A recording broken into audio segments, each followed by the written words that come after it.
Banyak orang sering membicarakan tentang ulama, terutama yang ditanya tentang siapakah yang dimaksud dengan ulama su, ulama yang buruk, ulama yang jahat. Dan ini dijawab oleh Al-Imam Ibnu Qudamah rahimahullah di dalam kitab beliau Mukhtasar Minhajul Qasidin, bahwa ulama su mereka adalah yang menjadikan tujuan dakwahnya, tujuannya di dalam menuntut ilmu adalah mencari kesenangan dunia agar mendapatkan kedudukan di hati pengikut dan jamaahnya. Itulah ulama su. Sedangkan Nabi SAW telah bersabda, "Man ta'allama ilman mimma yubtagha bihi wajhullahi azza wa jalla, la yata'allamuhu illa liyusiba bihi 'aradan minad dunya, lam yajid 'urfal jannati yaumal qiyamah." Sesungguhnya, kata Nabi SAW, barang siapa yang menuntut ilmu yang harusnya ini adalah ilmu agama, yang semestinya tujuannya adalah mencari ridhonya Allah SWT, untuk melihat wajah Allah SWT kelak di surga. Dan dia tidak menuntut ilmu itu kecuali dengan untuk mendapatkan sebagian dari kesenangan dunia, maka dia tidak akan mencium bau surga. Subhanallah, menuntut ilmu adalah ibadah yang paling mulia. Namun ketika seseorang belajar agama dengan motivasi yang lain selain Allah, selain melihat wajahnya, mencari ridhonya, maka dia akan menjadi penjahat yang paling jahat. Bahkan Al-Imam Al-Ghazali dalam Bidayatul Hidayah, beliau sampai menyatakan bahwa ulama su ini ketika di masa dia belajar agama, semakin dia memiliki niat yang buruk, semakin dia ingin mencari dunia dengan ilmu yang dia pelajarinya, maka ibarat perumpamaan tentang ulama su ini sama seperti seorang perampok yang semakin dia belajar agama, semakin dipersenjatai dengan senjata yang lebih canggih dan yang lebih hebat. Semakin level kealimannya tinggi, semakin dia memiliki senjata-senjata yang canggih untuk merampok harta manusia, untuk mendapatkan kesenangan-kesenangan dunia yang ingin dia raih. Saudaraku fillah rahimani wa rahimakumullah. Juga di dalam hadis yang lain, Nabi SAW bersabda, "Man ta'allama al-ilma liyubahiya bihi al-ulama, aw yumariya bihi sufaha, aw yusrifa bihi wujuhan nasi ilaihi, fahuwa finnar." Barang siapa yang menuntut suatu ilmu, tujuannya untuk membanggakan dirinya di hadapan para ulama, tujuannya adalah supaya menunjukkan dia orang pintar dan membodoh-bodohkan orang awam, tujuannya adalah supaya manusia melihat kepada dirinya, nih orang alim dan orang pintar, maka kata Nabi SAW bahwa orang itu di dalam api neraka.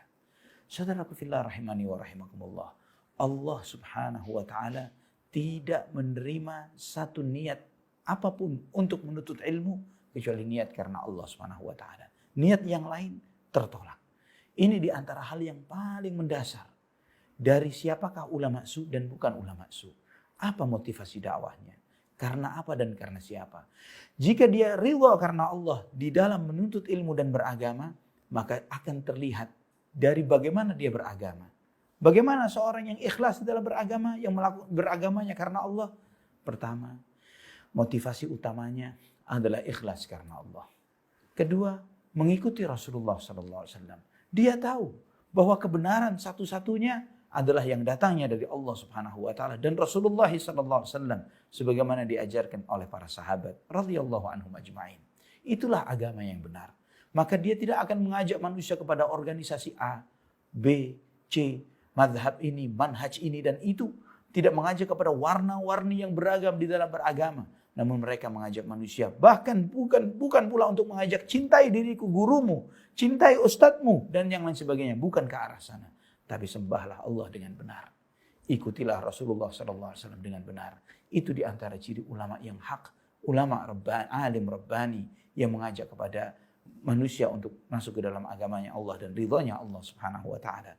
Juga saudaraku fillah rahimani wa rahimakumullah, di antara ciri yang lain dari ulama yang dikenal dengan ulama su adalah mereka yang bergegas di dalam berfatwa. Seperti gendang yang setiap ada sesuatu dia cepat menabuh, cepat berbunyi. Sedangkan dia tidak ta'anni, tidak berhati-hati, tidak tathabbut, tidak tabayyun dan bergegas berkomentar. Sedangkan inna sam'a wal basara wal fu'ada kullun ulaika kana anhu mas'ula, bahwa pendengaran, penglihatan dan hati semuanya bakal ditanya oleh Allah Subhanahu wa taala. Allah pasti akan bertanya kepada kita, kenapa kita berfatwa seperti ini? Kenapa kita berpendapat seperti itu dan lain sebagainya. Ketika seseorang berpendapat dengan hawa nafsunya, maka dia adalah di antara ciri dari ulama su. Ikhwatal iman, rahimani wa rahimakumullah. Al-Imam Ibnu Qudamah rahimahullah, di dalam Mukhtasar Minhajul Qasidin, beliau menyampaikan bagaimana sebagian salafun saleh terdahulu, mereka ketika ditanya tentang satu agama, tentang satu permasalahan agama, mereka mengatakan, jangan tanya saya, tanya si fulan, tanya si fulan, tanya si fulan.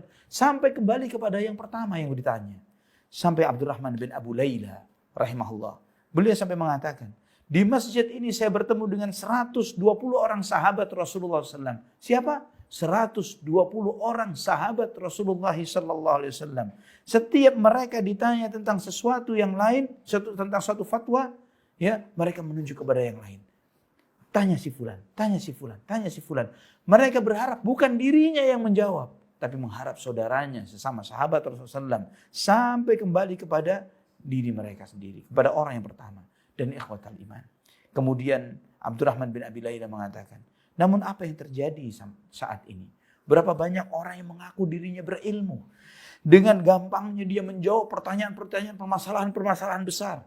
Yang bahkan menyangkut keamanan sebuah negara, pertumpahan darah, dan yang semisalnya. Sedangkan masalah-masalah itu, jika ditanyakan kepada Umar ibn Khattab radhiyallahu an, Umar akan mengumpulkan ashabul badar, para sahabat yang ikut perang Badar, agar mereka memberikan jawaban yang tepat. Ikhwatal iman, rahimani wa rahimakumullah. Juga di antara ciri dari ulama yang hak, yang membedakan mereka dari ulama su, adalah mereka berusaha memperbaiki amal ibadah mereka. Jangan sampai amal ini rusak dengan kotoran-kotoran hati. Karena nambah amal itu mudah. Tapi menjaga agar amal itu diterima oleh Allah. Dijaga keikhlasannya. Dijaga agar tidak muncul rasa riya, ujub, dan sum'ah di dalam hati. Ini adalah permasalahan yang paling berat. Sampai Sufyan Ats-Tsauri rahimahullah, sampai beliau mengatakan, ma'alajtu syai'an ma'alajtu ala niyati. Tidaklah aku memperbaiki sesuatu yang lebih berat ketimbang aku memperbaiki niat yang ada di dalam hati. Juga ikhwatal iman rahimani wa rahimakumullah, di antara ciri yang membedakan ulama yang benar dibandingkan dengan ulama yang su adalah berusaha memahami apa hikmah di balik amalan yang Allah Subhanahu wa taala syariatkan. Walaupun hikmah terbesar di dalam setiap amalan adalah ibadah. Hikmah terbesar adalah ibadah, agar kita tunduk kepada Allah Subhanahu wa taala. Namun ketika kita tidak bisa menemukan rahasia dan hikmah di balik sebuah ibadah, bukan berarti kita meninggalkan ibadah itu.